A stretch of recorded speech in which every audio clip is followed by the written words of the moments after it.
Sandra Bullock is here. She is one of Hollywood's most indelible actresses. She is also one of its most versatile, with performances in hits like Speed, Miss Congeniality, and the Oscar-winning drama Crash. Here is a look at some of her work.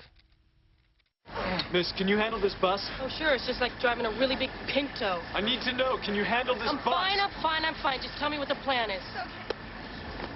Okay. Is there a plan? Just for you to drive. We're okay for now. Just keep us above 50. Good plan.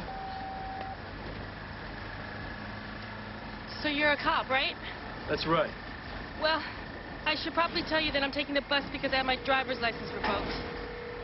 What for? Speeding. I'm in a dress. I have gel in my hair. I haven't slept all night. I'm starved. And I'm armed. Don't mess with me. Whoa.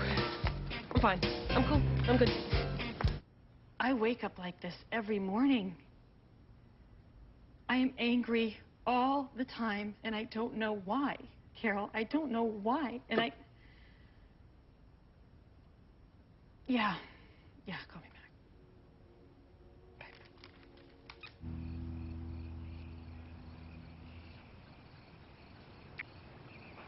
Kate. Hey, Alex was just telling me about the lake house. In the meantime, let's start talking to people. We don't need his blessing for that. I think we should just speak to people on the street. Yes, and in our nicest way, the way that would most put people at ease, say. Madam, may we ask you about the gruesome murders out of the Clutter home?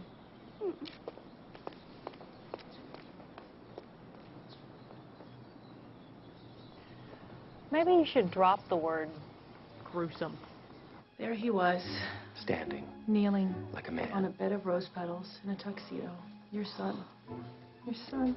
And he was choking back soft sobs. And when he held back the tears and finally caught his breath, he said to me, Margaret, will you marry me? And she said, yep. The end. I was hungry. Sandra Bullock has now been nominated for her first Best Actress Oscar for The Blind Side. She plays a feisty Memphis mother who adopts a homeless African-American boy with unusual football talent. Here is a look at the film. I'm not cutting, I'm just asking. Let me tell you something, all right? We have been sitting around here for over an hour, and when I look around, all I see are people shooting the bull and drinking coffee. How can I help you? Oh, he was first. No, you go ahead. I think I want to hear this. Me too. You're right. Excuse me? You're right? How'd those words taste coming out of your mouth? Like vinegar. Who is that, SJ? Big Mike. He goes to high school here. What is he wearing? It's below freezing. Do you have any place to stay tonight? Don't you dare lie to me.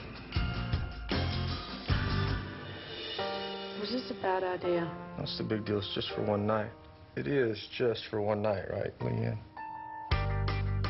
Tell me just one thing I should know about you. I don't like to be called Big Mike. Leanne, is this another one of your charities? We need to find out more about his past. He's been enrolled in 7 different institutions. His grade point average begins with 0. He needs to do better in school. I'd love to work with him. This is mine? Yes, sir. Never had one before. What, a room to yourself? A bed. Michael's grades have improved enough that he can go out for spring football. How's he doing? Haven't quite gotten the hang of it yet. It's all real nice what you're doing, but don't be surprised if one day you wake up and he gone. I heard you got you a new mama now. She fine, too. Michael was here. Tell him to sleep with one eye open. You threatened my son. You threatened me. Sandra Bullock. We're in the middle of practice, Leanne. You can thank me later. Team is your family, Michael. You have to protect them. Tony here's your quarterback. You protect his blind side. When you look at him, you think of me. Yes, ma'am. SJ, you're going to want to get this.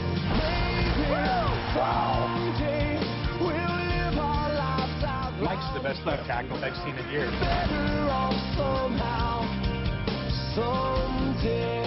You're changing that boy's life. No, he's changing mine. The Blind Side. I said you could thank me later. It's later, Bert.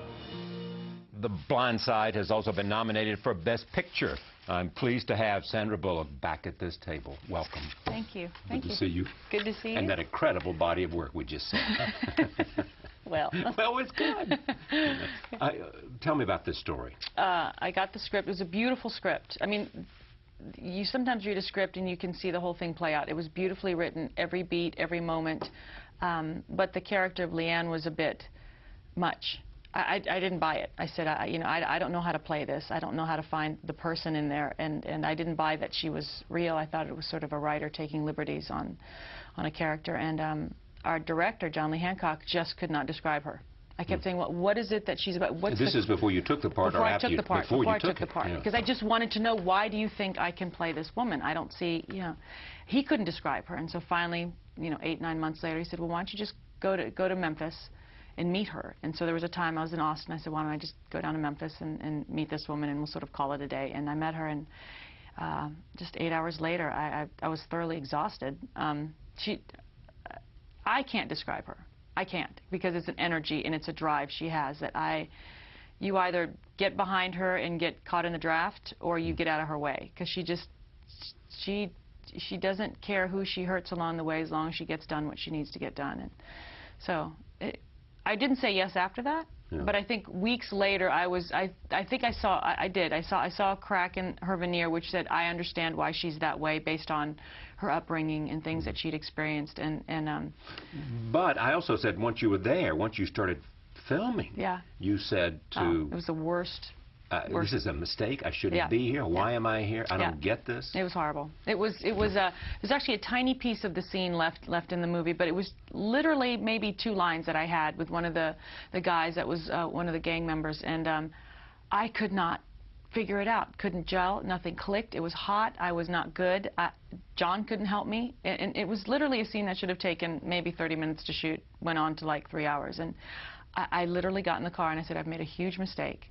And I don't know how I'm going to get through the next 3 months, and we're all going to be miserable. So bad, dumb hatches. But then what happened?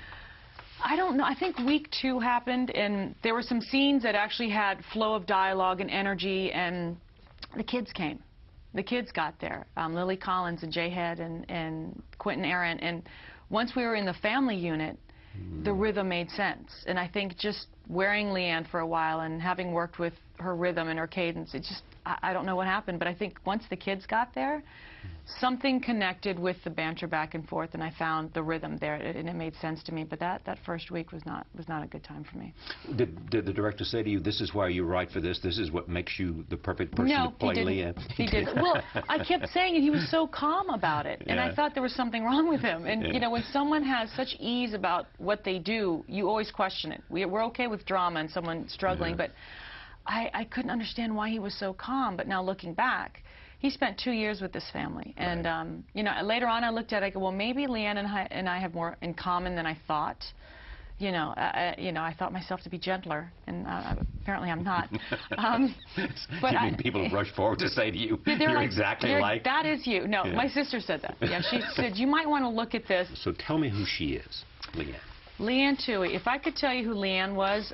this would have been a lot easier. This would have been, yeah. She's what could be a stereotype of the woman that we imagine coming from Old Miss, from the South. Right. Well-bred, beautiful, cheerleader, very Christian, very much on the right path, and there's nothing in her brain that I believe makes her feel like it's not entitled to her, whatever she says for. Not in a bad way, but in a very clear way. I should have this, and therefore I will get this. And I've seen it at work, and I don't know how a person is made like that, but I always feel that someone who has that much together in their life at that age had speed bumps along the way, and I need to find the speed bumps in order to figure out who she is, or I'm not buying her. So how did you figure it out? I asked some personal questions.